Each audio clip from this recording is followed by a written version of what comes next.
में ज्वाइन कर रहे हैं। बहुत बहुत शुक्रिया दोनों मेहमानों का। ताड़ साहब, मैं सबसे पहले आपसे सवाल करना चाहूंगा, एक इंटरव्यूज का, प्रेस कॉन्फ्रेंसों का और पार्टी को छोड़ने का ना खत्म होने वाला सिलसिला है, इट स्टिल गोज ऑन।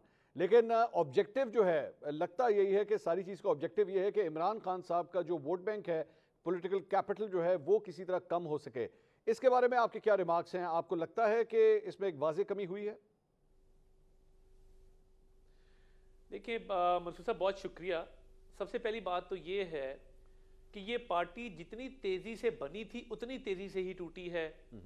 ये पार्टी जो 2018 में बरसरे इक़्तिदार आई थी, ये कोई फितरी अमल के नतीजे में नहीं आई। ये पार्टी कोई प्रॉपर ऑर्गेनिकली ग्रो करके नहीं बनी। लोगों को प्रेशराइज करके केसेस बनवा के उनको शामिल कराया गया था, तो अब उतनी तेज़ी से टूटी है। और देखिए, जो मैं हमेशा ये बात करता हूँ कि अलीम खान साहब हों या जहांगीर खान तरीन साहब हों, उनकी बेटियों तक पे पर्चे इमरान खान साहब ने कराए थे। उनको पार्टी से बेदखल इमरान खान साहब ने किया था। तो इसमें तो किसी का दोष नहीं है ना कि अगर आईपीपी में लोग जा रहे हैं या हमें लोग ज्वाइन कर रहे हैं, तो ये ऑब्वियसली एक अमल है जिससे उनकी पार्टी गुजर रही है। और 9 मई के हमलों के बाद कोई भी ऐसी पार्टी से अपने आप को एसोसिएट नहीं करना चाहता जिसने कोर कमांडर हाउस पे हमला किया हो, जिसने शोदा की यादगारों को मिसमार किया हो।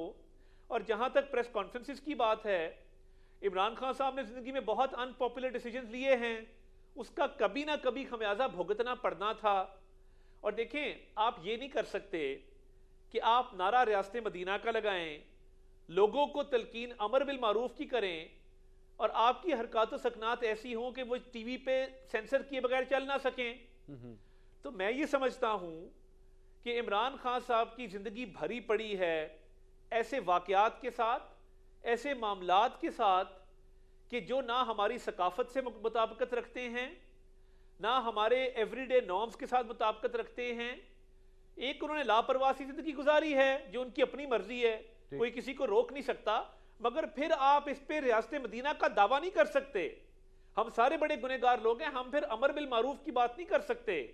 हम मजहब कार्ड इस्तेमाल करके दूसरों को एक तंग नजरी की ऐनक से जज नहीं कर सकते।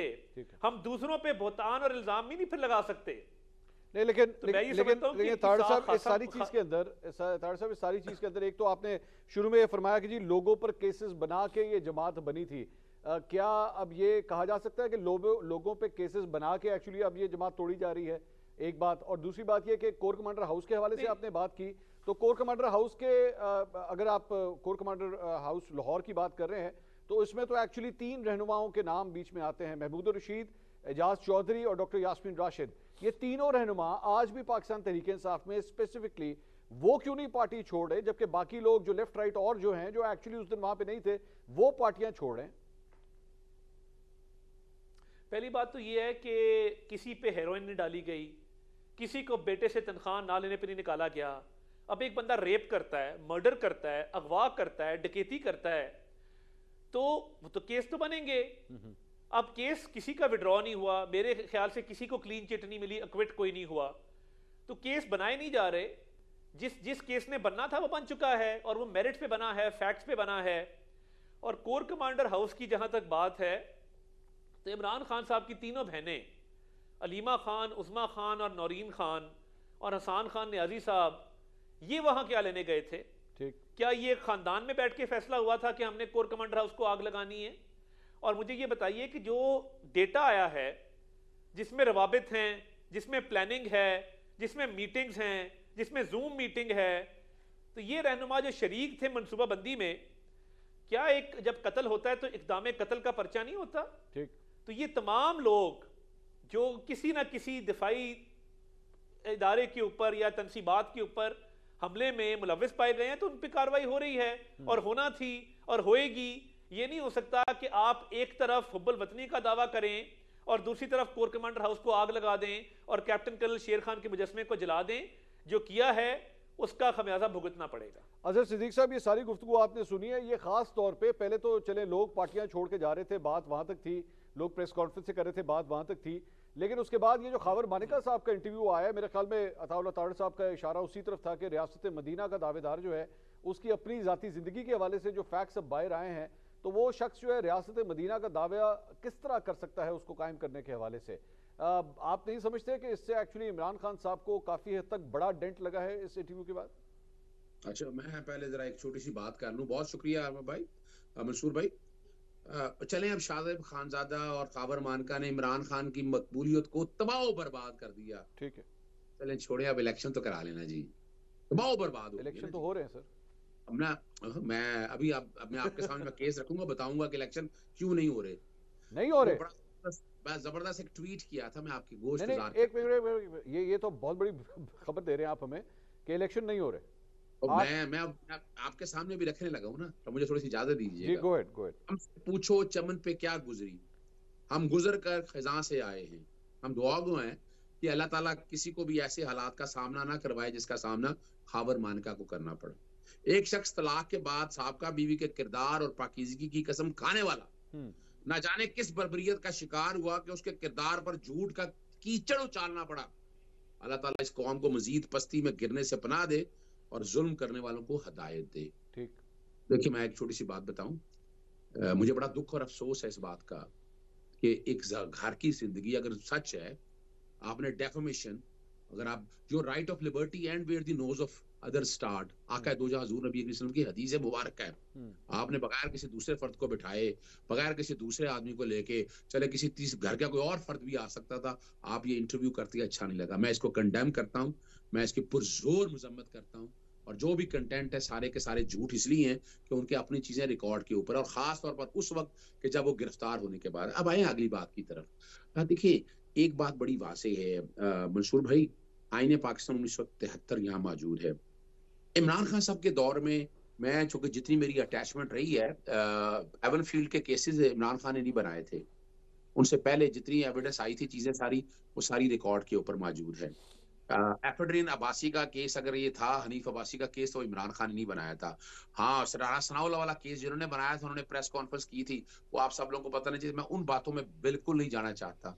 मैं बात बड़ी सीधी सी रखना चाहता हूँ आपके सामने। ये सारा कुछ हो गया, तबाह बर्बाद कर दिया आपने, लेकिन उसकी तो आप अंदाजा लगाएं, मकबूलियत कम नहीं हो रही।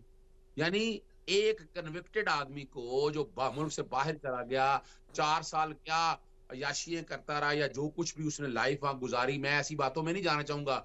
वरना आपको पता है तारीख में बाज़ारे हुसन, देखे ना, पार्लियामेंट से बाज़ारे हुसन किताब आज भी अवेलेबल है, रंगीना खानदान। मैं नहीं उन बातों में जाना चाहता, वो पर छपी हुई हैं किताबें, मुझे क्या जरूरत है करने की। यानी मैं शहबाज शरीफ के बारे में वैसे अजहर साहब एक सवाल ले लीजिए, आपने चूंकि अब ये टॉपिक छेड़ दिया है, लेकिन मेरा एक सवाल है, इसके अगेंस्ट जो आर्गुमेंट दी जाती है वो ये है कि जनाब आपके जो पॉलिटिकल लीडर्स होते हैं जिन्होंने इस मुल्क को लेके चलना है पूरी दुनिया में, उनके अपने जाती कैरेक्टर के हवाले से लोग सवाल करते हैं। चाहे मोनिका लुविंस्की का अफेयर हो, चाहे दीगर ममालिक के अंदर जो है प्रेसिडेंट्स हो, प्राइम मिनिस्टर हो, अगर उनके कैरेक्टर के हवाले से अगर कोई सवाल उठता है तो वो पब्लिक डोमेन में आएगा। वो ये नहीं हो सकता कि उसके ऊपर बात ना की जाए।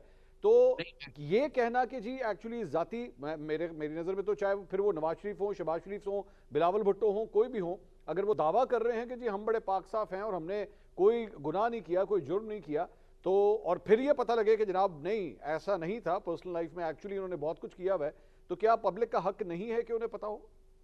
देखिए, पब्लिक का तो हक होना चाहिए, इसमें तो कोई शक नहीं। मैं कब कह रहा हूँ पब्लिक का हक नहीं होना चाहिए? किसी आदमी को इल्जाम लगा रहा है ना, तो भाई अदालतें मौजूद हैं। ये टीवी पे इल्जाम तो हम काफी अर्से सुनते आए हैं। मुझे बता देना कोई अभी तक ये केस मटेरियलाइज हुआ है? 9 मई के इल्जाम है, को मटेरियलाइज हुआ है? भाई कंडेम कर रहे हैं उस सारे वाक्य को। अच्छा, उसमें अबैटमेंट, अच्छा मैं तो पहले समझा कि शायद आपने वो मेरे सामने कोई इन्वेस्टिगेशन अफसर बिठा दिया है जिसने पूरी इन्वेस्टिगेशन की है, एक एक एविडेंस उसके पास है। इनके पास पता नहीं डॉक्यूमेंट कहां से आ जाता है, कौन शेयर कर देता है, एक एक चीज ये इस तरह शेयर करते हैं कि जैसे ये खुद बैठकर वहां कर करते हैं। उन चीजों की तरफ मेरा बिल्कुल इस वक्त मूड नहीं है। मैं बड़ी सीधी सी बात आपके सामने रखना चाहता हूँ। कुछ सर्टेन प्रिंसिपल सेट कर लें, सोसाइटल वैल्यूज, मेरे मुआशरे की इकदार सेट कर लें।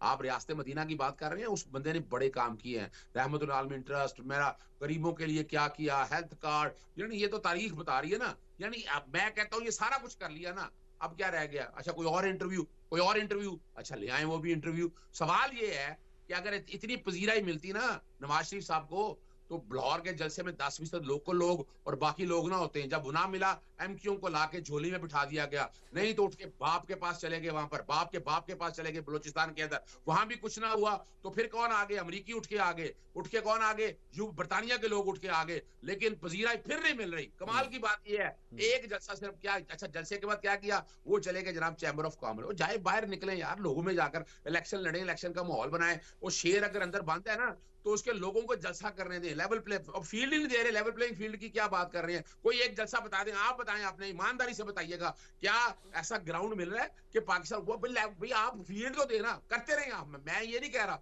आप इन्वेस्टिगेशन करें, इंक्वायरी करें, जो मर्जी करें, लेकिन भाई उसको मैदान में तो उतरने दें।